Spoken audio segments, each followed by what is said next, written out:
அன்பு ஆன்மீக தமிழ் அன்பர்களே நண்பர்களே, உங்கள் அனைவருக்கும் தமிழ் யூடியூப் சேனலின் இனிய தமிழ் வணக்கம். தாய்மொழியால் இணைவோம், தாய்மொழியை வளர்ப்போம். வாழ்க தமிழ், வளர்க தமிழ்.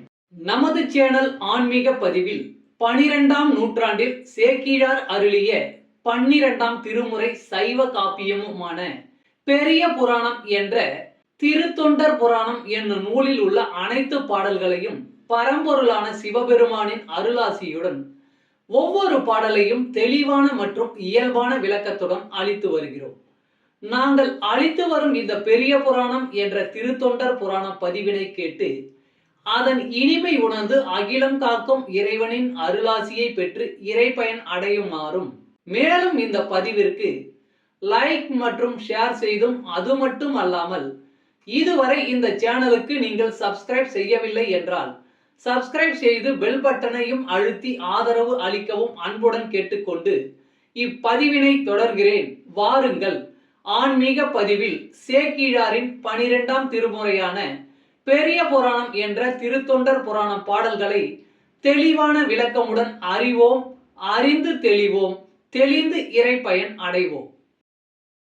பெரிய புராணம் அல்லது திருத்தொண்டர் புராணம் என்பது சேக்கிழார் அவர்களால் பெருங்காப்பிய இலக்கணங்கள் பலவும் கொண்டதாக இயற்றப்பட்ட சைவ காப்பியம் ஆகும். சுந்தரமூர்த்தி சுவாமிகளின் திருத்தொண்ட தொகை என்னும் நூலை முதல் நூலாக கொண்டும், சுந்தரமூர்த்தி சுவாமிகளை காப்பிய தலைவராக கொண்டும், அவர் போற்றிய சைவ அடியார்களின் வாழ்க்கை வரலாற்றினையும் இந்நூலில் சேக்கிழார் விவரிக்கிறார். திருத்தொண்டர் தொகை நம்பியாண்டார் நம்பி எழுதிய திருத்தொண்டர் திருவந்தாதி ஆகியவற்றை மூல நூல்களாக கொண்டும், 2ஆம் குலோத்துங்க சோழனிடம் அமைச்சராக இருந்த சேக்கிழார் பல ஊர்களுக்கு சென்றும் திரட்டிய தகவல்களை கொண்டும் பெரிய புராணம் எழுதப்பெற்றுள்ளது. 2ஆம் குலோத்துங்க சோழனின் ஆணையின்படி தில்லைக்கு சென்றவர் அங்கு இருக்கும் இறைவனான நடராசர் உலகெல்லாம் என்று அடியெடுத்து கொடுக்க சேக்கிழார் உலகெல்லாம் உணர்ந்து ஓதற்கு அரியவன் என பெரிய புராணத்தை தொடங்கியதாக நம்பப்படுகிறது. இடைக்கால இலக்கியத்தில் மக்களின் வாழ்க்கை பற்றி வரலாற்று போக்கில் அறிவதற்கு இந்நூல் உதவுகிறது. பெரிய புராணம் முதல் காண்டம், 2ஆம் காண்டம் என 2 காண்டமாகவும், முதல் காண்டத்தில் 5 சருக்கங்களையும் 2ஆம் காண்டத்தில் 8 சருக்கங்களையும் உடையதாக அமைக்கப்பெற்றுள்ளது. சுந்தரமூர்த்தி சுவாமிகளின் திருத்தொண்ட தொகையில் இடம்பெற்றுள்ள பாடல்களின் முதல் வரியே சருக்கங்களின் பெயர்களாக உள்ளது. காப்பிய கதையானது கைலாயத்தில் தொடங்க பெற்று சைவ அடியார்களின் வாழ்க்கையை விவரித்து இறுதியாக கைலாயத்தில் முடிகிறது.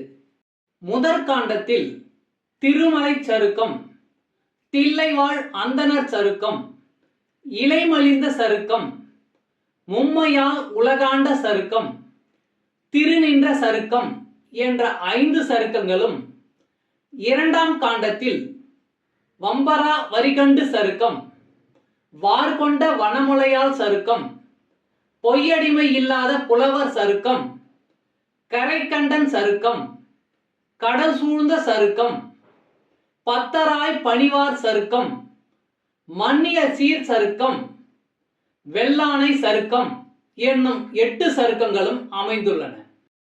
இந்த 13 சருக்கங்களிலும் உள்ள மொத்தம் 4286 பாடல்களையும் ஒவ்வொரு பதிவிலும் ஒவ்வொரு பாடலாக தெளிவான மற்றும் இயல்பான விளக்கமுடன் கேட்டு இறைப்பயனை அடைய உள்ளோம்.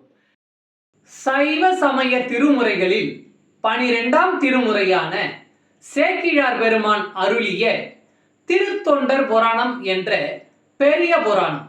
பாடல் எண் 75. நெல் விளைச்சல். வைத்தெறிந்தகற்றி ஆற்றி மழை பெய்யல் மான தூற்றி செய்ய பொற்குன்றும் வேறு நவமணி சிலம்பும் என்ன கைவினை மல்லர் வானம் கரக்க வாக்கிய நெல் குன்றால் மொய்வரை உலகம் போலும் முளரி நீர் மருத வைப்பு. வைத்தெறிந்தகற்றி ஆற்றி மழை பெய்யல் மான தூற்றி செய்ய பொற்குன்றும் வேறு நவமணி சிலம்பும் என்ன கைவினை மல்லர் வானம் கரக்க வாக்கிய நெல் குன்றால் மொய்வரை உலகம் போலும் முளரி நீர் மருத வைப்பு. பாடலின் விளக்கம்.